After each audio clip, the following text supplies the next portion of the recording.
우리는 이제 여호수아서에 대해서 알아보도록 하겠습니다. 여호수아는 하나님께서 자신이 통치하시는 이스라엘 백성들을 광야로부터 약속의 땅으로 어떻게 인도하셨는가를 보여주고, 또한 이스라엘 백성이 가나안 땅을 차지한 후 그것이 어떻게 분배되고 그 정책 과정은 어떻게 되었는지를 보여주는 책이 바로 여호수아서입니다. 저자는 바로 여호수아이고요. 특징은 출애굽의 목적인 하나님의 가나안 땅 약속이 성취되는 과정을 보여주고 있고요.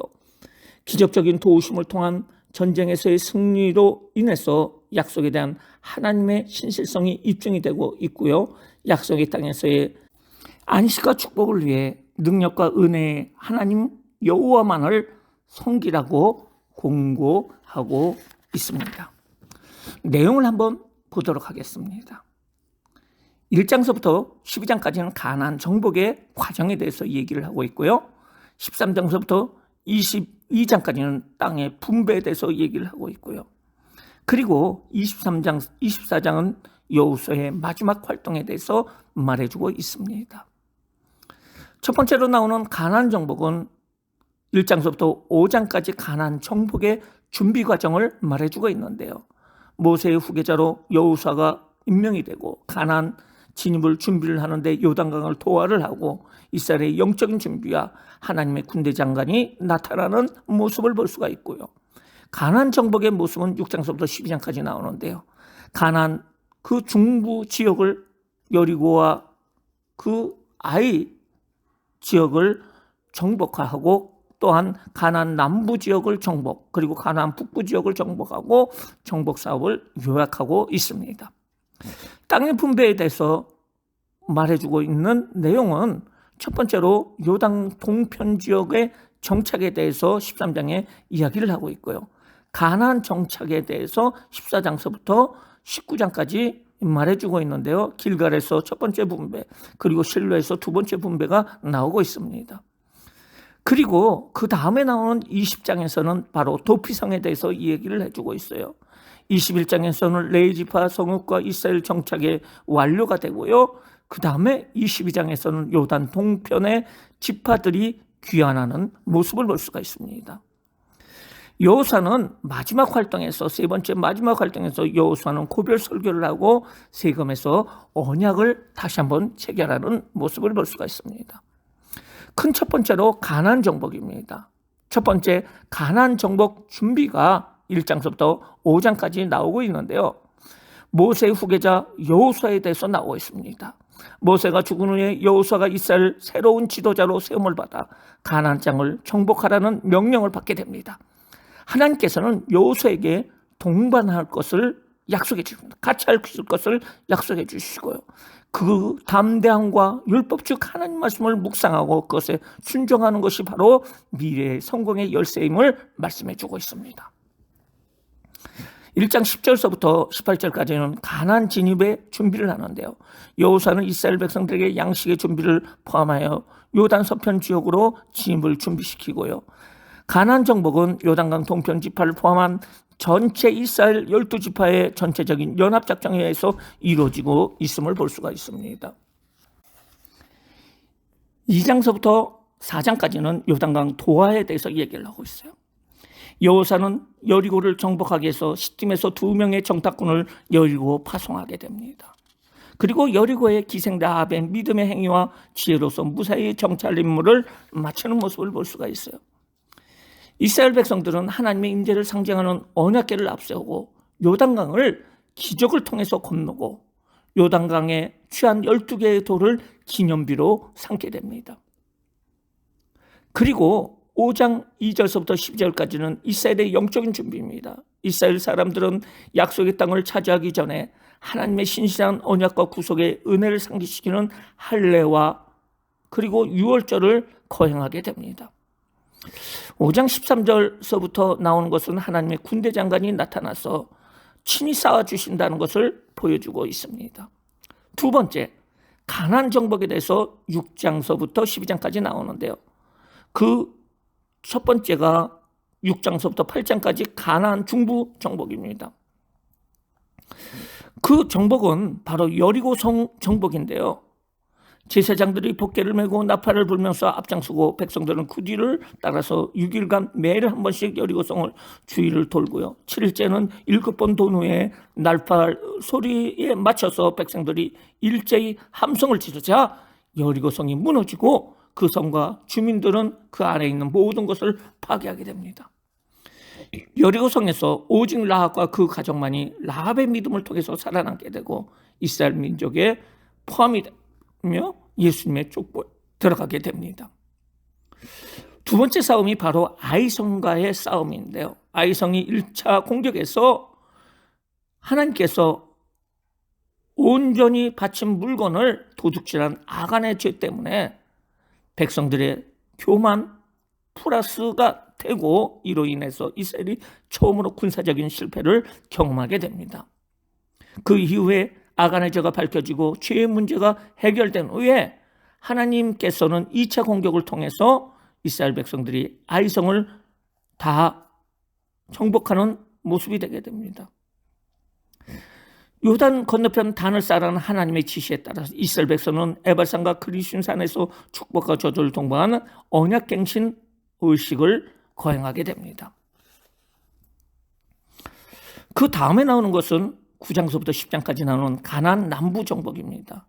이 가나안 남부 정복을 전에 이루어지는 사건이 바로 기브온 족속들이 위장 술책을 통해서 이스라엘 나라와 불가침 조약을 맺게 되고요. 이스라엘은 하나님께 물어보지 않고 기브온과 조약을 맺는 실수를 저지르게 됩니다. 결국 기브온 족속은 조약이 이미 체결되었기 때문에 이스라엘의 종으로서의 삶을 살게 됩니다.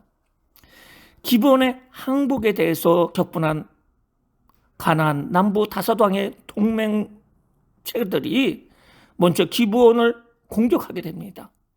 이스라엘 백성들은 우박과 태양의 정지 등의 하나님의 도움으로 가나안 남부 동맹군을 격퇴하게 됩니다. 그 다음에 11장에 나오는 것이 가나안 북부 정복입니다. 가나안 북부의 왕들이 동맹을 해서 이스라엘에 대항하는데 그 핵심 지도자는 하소랑 야빈입니다. 여호사는 북부 왕들을 전쟁에서 섬멸하고 그 도읍들을 점령하고 거주민들을 도륙하여 승리를 거두게 됩니다. 11장서부터 12장까지는 여호사가 거둔 승리에 대한 요약이 제시되고 있는데요. 요단강 동편 지역을 포함한 점령한 지역과 요단 동편과 서편에서 정복한 왕들의 명단이 나열되고 있고요. 이것은 바로 하나님께서 도와주심으로 말미암아 이 모든 것이 이루어졌다는 것을 말해주고 있습니다. 두 번째, 13장에서 22장까지는 가나안 땅의 분배를 각 지파별로 행하는 모습에 대해서 말해주고 있습니다. 사실 1장서부터 12장까지 가나안 정복은 완벽하게 가나안 사람들을 전부 다 내쫓은 것은 아니었습니다. 큰 싸움이었기 때문에 그 싸움에서 12지파가 모든 지역을 다 점령을 했지만은 세부적으로 각 땅에 남아있는 가나안 사람들은 지파들이 땅을 분배를 받고 싸움을 해서 몰아내어야 하였습니다. 땅의 분배에서 요단 동편 지역의 정책에 대해서 먼저 13장 1절부터 33절까지 나옵니다. 땅 분배는 요단 서편과 동편 지역에 아직 정복하지 않은 가나안 땅의 지경에 관한 하나님의 말씀으로 시작이 됩니다. 정복한 땅에 대한 언급은 하나님께서 이스라엘 백성을 도와 그 땅을 정복하게 하실 것과 더불어 이스라엘 지파들도 그 땅을 정복하기 위해서 적극적인 조치를 취해야 함을 암시하고 있습니다. 요단 동편의 땅에 대해서 이미 모세의 지시에 따라서 요단 동편의 땅을 기업으로 분배받은 르벤, 갓, 므낫세 반지파의 영역에 대해서 설명을 하고 있고요.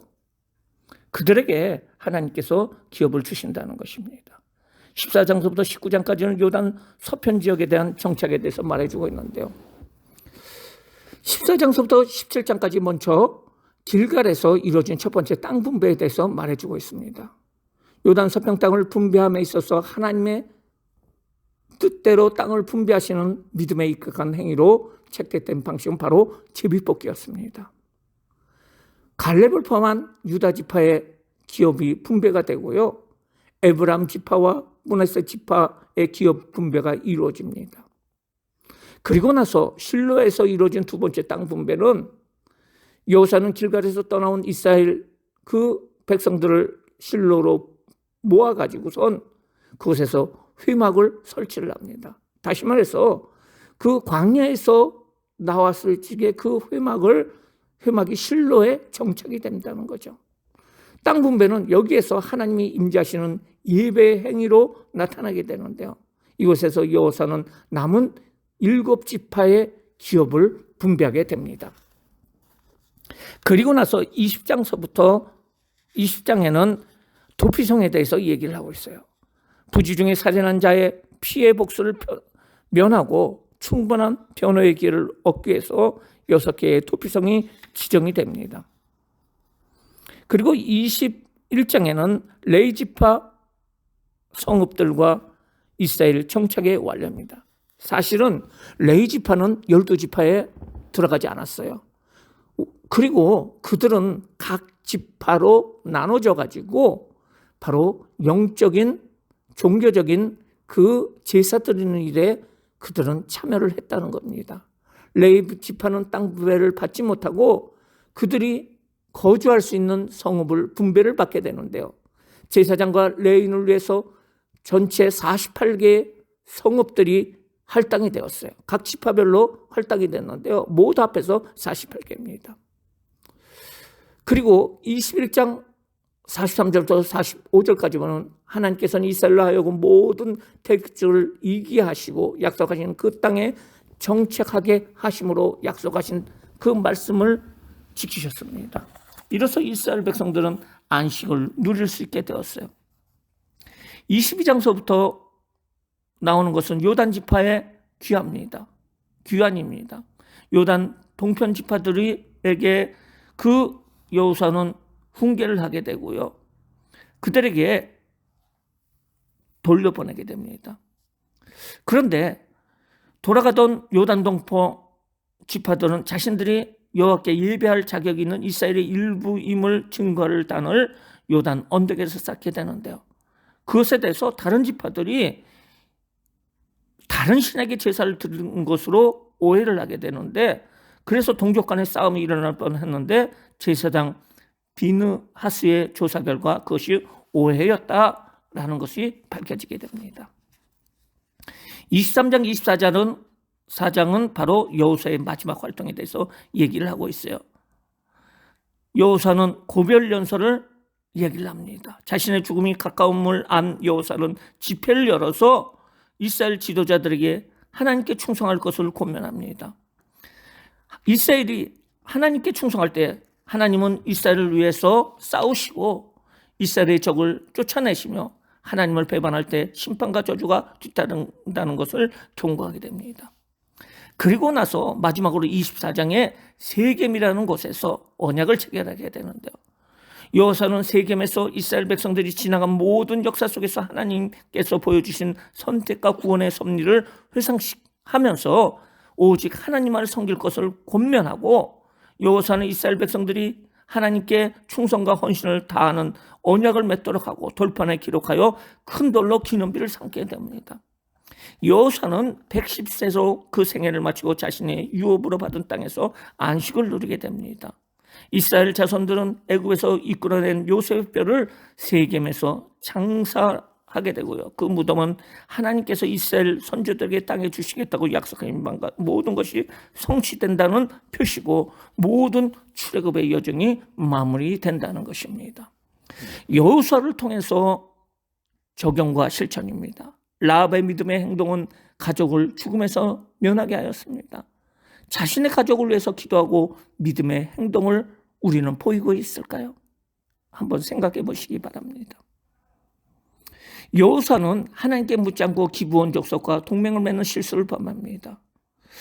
우리는 삶의 문제에 관해서 상세한 내용이라도 먼저 하나님께 기도함으로 말미암아 응답받아 그것을 실천할 수 있는 우리들 되기를 바랍니다.